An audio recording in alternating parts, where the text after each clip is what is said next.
Rosa Audiobooks presents The Forgotten Family of Liverpool by Pam Howes. Narrated by Georgia Maguire.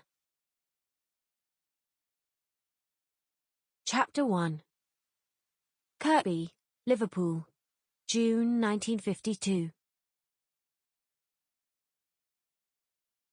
Dora Rodgers looped her long blonde hair behind her ears, banged on the kitchen window, and wagged a warning finger.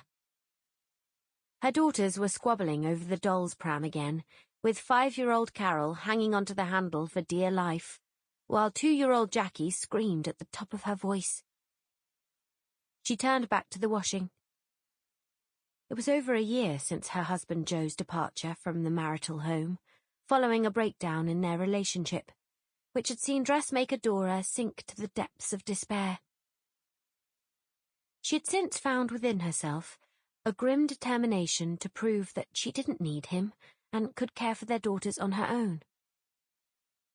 Sometimes, though, like today, when she had housework and the washing to see to, as well as a skirt and blouse to finish making for one of her customers, it all felt too much to cope with. It was all right for Joe, living the life of a single man, apart from when he took the kids out for the day. He only had himself to think about. She folded the dry towels she'd brought in from the line and laid them on the table, then picked up the basket of washing she'd just put through the mangle. One day, when she was better off, she'd treat herself to a new washing machine with an electric mangle on top, like the one her pal Agnes had. Agnes said it made wash days a doddle. Joe had told her he'd get her one, but she'd refused and said she'd buy one herself when she could afford it. Mam said she was cutting her nose off to spite her face and to let Joe pay for it.